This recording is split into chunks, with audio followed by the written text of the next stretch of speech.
Et moi, je vous dis, faites-vous des amis avec les richesses injustes, et afin qu'ils vous reçoivent dans leur tabernacle éternel. Est-ce que vous connaissez ce verset?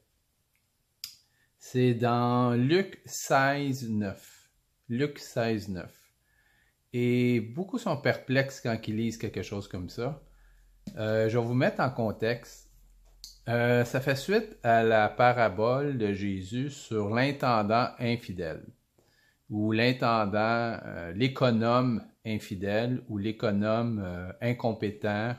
On peut appeler le titre de cette parabole à plusieurs façons. Et pour faire suite à cette parabole, Jésus nous donne une espèce de commandement qui est « Faites-vous des amis avec des richesses injustes, afin qu'ils vous reçoivent dans leur tabernacle éternel. » Qu'est-ce que Jésus veut dire par là? Et j'ai entendu beaucoup d'interprétations. J'ai regardé en ligne pour savoir comment les pasteurs interprètent ces versets. Et certains sont proches selon moi, d'autres sont complètement dans le champ. Et on évite le sujet en tant que tel. Je vais vous mettre en contexte. Le contexte de cette parabole, ça parle d'argent. Avant cette citation et après cette citation. Tout le chapitre 16 et 17, je pense aussi, nous parle d'argent. Surtout le chapitre 16. Après la parabole de l'économe infidèle, de l'argent, il y a la parabole du mauvais riche et Lazare. Alors, l'argent, dans la Bible, pour Jésus, c'est très, très important. Pourquoi c'est important? Parce que l'argent, c'est important. De l'argent, si on n'a pas d'argent, on ne peut pas manger. Tout simplement. On ne peut pas se vêtir, on ne peut pas se loger, on ne peut pas se déplacer. On est pris. À moins d'être complètement autonome, indépendant, ce qui est très, très, très, très rare, très, très, très difficile. Enlever l'argent de les poches de 99,9% des gens dans ce monde et ils sont dépourvus et après un mois, ils sont pratiquement morts. Le monde a été établi sur un système qui est basé sur l'argent.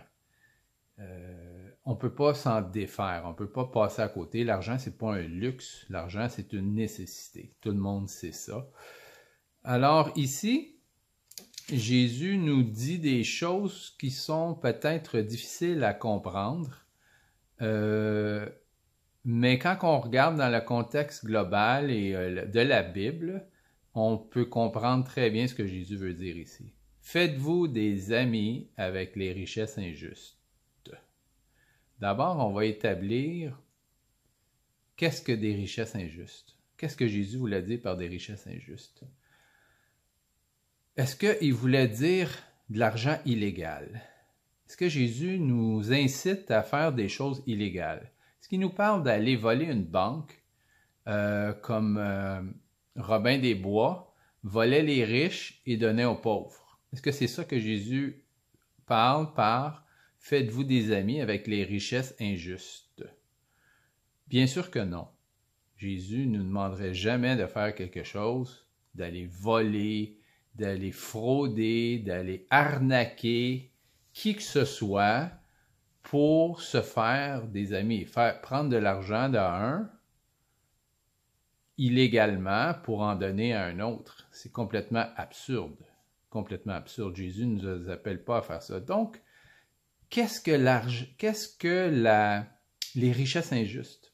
Qu'est-ce que veut dire les richesses injustes? Eh bien, la racine de injuste ici, c'est inique, comme dans iniquité.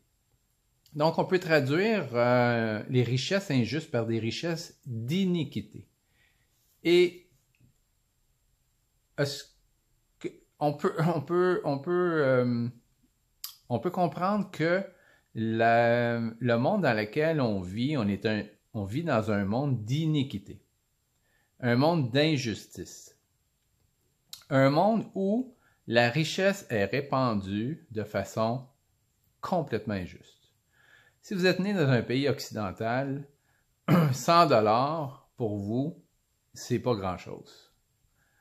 Si vous êtes né dans un pays sous-développé, qu'on peut dire, un pays, ce qu'on appelle du tiers-monde, c'est tous des termes condescendants, mais pour les biens de la chose, on va les appeler comme ça, 100 $, c'est une fortune.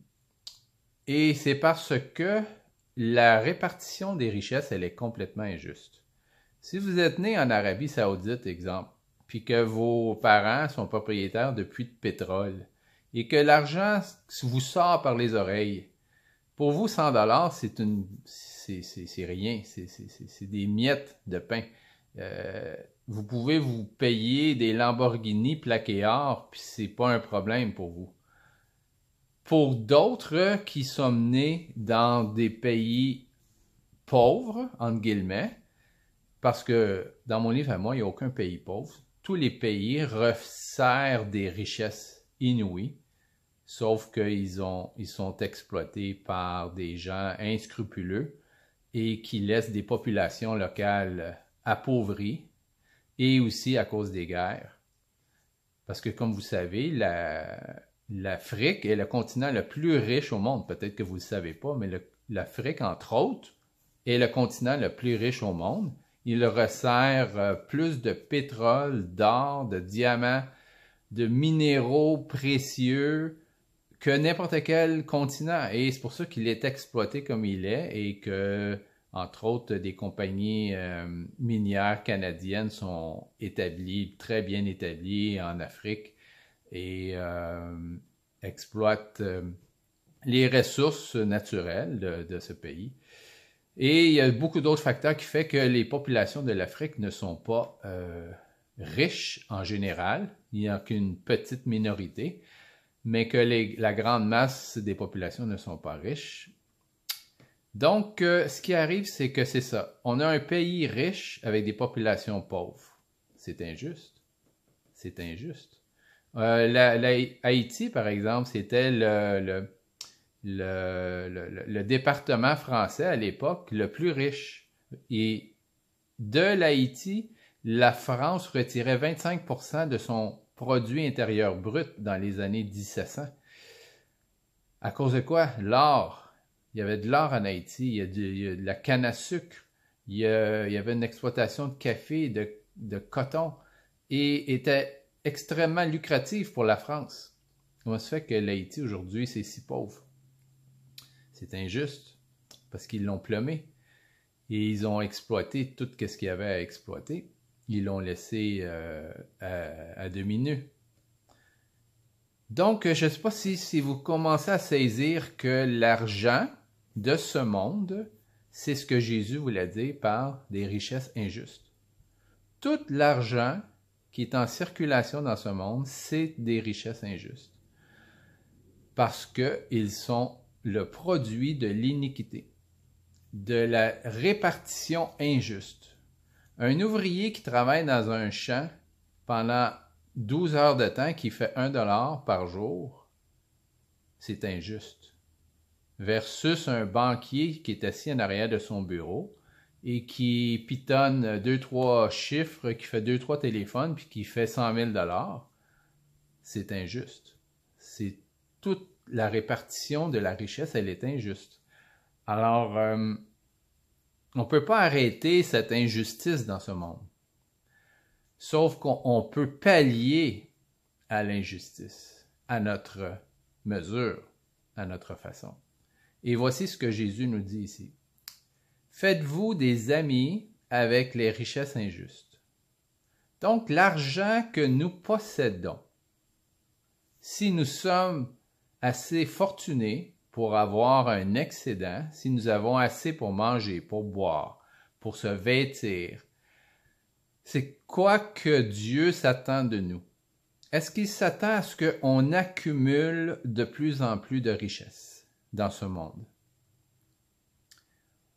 est-ce que Jésus ne nous a pas dit accumuler des richesses dans le royaume des cieux? Ne vous accumulez pas des richesses dans ce monde. Vous savez, la deuxième chose que les gens vont regretter le plus dans cette vie, quand ils vont arriver devant le Seigneur, à part du fait que ceux qui n'auront pas accepté Jésus comme étant leur maître, ceux qui n'auront pas accepté que Jésus soit mort sur la croix pour leurs péchés, qui n'ont pas accepté la direction que Jésus voulait faire dans leur vie, à part ces gens-là, ce sera certainement le plus grand regret d'un être humain lorsqu'il sera devant le trône de Dieu. Ceux qui n'auront pas fait ça vont le regretter amèrement. La deuxième chose que les gens vont regretter amèrement, ce sont ceux qui n'ont pas accumulé des richesses pour le royaume des cieux. Ceux qui auront accumulé que des richesses pour le monde présent, qui n'auront pas fait aucune provision pour le monde à venir. Et ici, Jésus nous incite à être sages, à investir pour le monde à venir. Faites-vous des amis avec les richesses de ce monde injustes, afin qu'ils vous reçoivent dans leur tabernacle éternel. Un tabernacle dans la Bible, ça veut dire une maison. C'est pas un mauvais mot, c'est pas un sac. Je viens pas juste de dire un blasphème. C'est malheureusement mal traduit. Ça aurait dû être traduit par faites-vous des amis, afin qu'ils vous reçoivent dans leur maison éternelle, tout simplement. Parce qu'au ciel, il y aura des maisons. Jésus a dit, je m'en vais vous préparer une place. Non, avant de dire ça, il dit, il y a plusieurs demeures dans la maison de mon Père. Plusieurs demeures dans la maison de mon Père. Et je m'en vais vous préparer une place, afin que là où je suis, vous y soyez aussi. Alors au ciel, là, on ne sera pas tous assis sur des petits nuages, avec des petits livres de cantiques à réciter des chants. C'est pas du tout ce qui nous attend au ciel. Ceux qui pensent que ça va être comme ça au ciel se trompent. C'est une caractérisation ridicule, parce que si vous lisez l'Apocalypse, par exemple, vous verrez qu'il y a des cités au ciel. Il y a des rues pavées d'or. Il y a des maisons. Jésus nous a expliqué qu'il va préparer des maisons pour nous. Alors, il y a plusieurs grandes choses qui sont similaires à ce qu'il y a sur la terre, mais en beaucoup plus grandiose. Et il n'y aura pas de pleurs, et il n'y aura pas de peine. Dieu essuiera toute larme de nos yeux. Alors, la consolation s'en vient pour ceux qui vivent une vie difficile ici sur la terre. Donc, faites-vous des amis avec les richesses injustes de ce monde, afin qu'ils vous reçoivent dans leur maison éternelle. Donc, les gens qui sont moins fortunés de ce monde. C'est eux que vous devez acheminer vos richesses, que vous vous êtes acquérés de façon unique, sans le vouloir. Parce que vous n'y êtes pas pour grand-chose. Si vous pensez que vous êtes très smart parce que vous avez accumulé beaucoup d'argent, bien, pensez deux fois. Où est-ce que vous êtes né? Les opportunités que vous avez eues, les écoles, les emplois qu'on vous a offerts, ça vient de où tout ça? C'est Dieu qui a fait en sorte que vous ayez ce que vous ayez. Mais maintenant, Dieu va vous demander des comptes. Pour chaque dollar que vous avez reçu dans votre vie, vous allez devoir rendre des comptes. Celui qui était fidèle dans les petites choses le sera dans les grandes. Alors, ce qu'on reçoit dans ce monde ici, c'est des petites choses. Même si vous avez des millions dans votre compte de banque, c'est rien comparé à ce qui s'en vient. Parce que c'est éphémère. Tout l'argent de ce monde ici, c'est éphémère. Quand vous allez mourir, ça va rester ici. Vous allez monter en haut, et la seule chose que vous allez trouver en haut, c'est ce que vous avez investi pour le royaume des cieux. Et une des façons d'investir dans le royaume des cieux, c'est de donner aux pauvres. C'est de donner aux gens qui sont dans le besoin dans ce monde. C'est très, très, très clair dans les Écritures.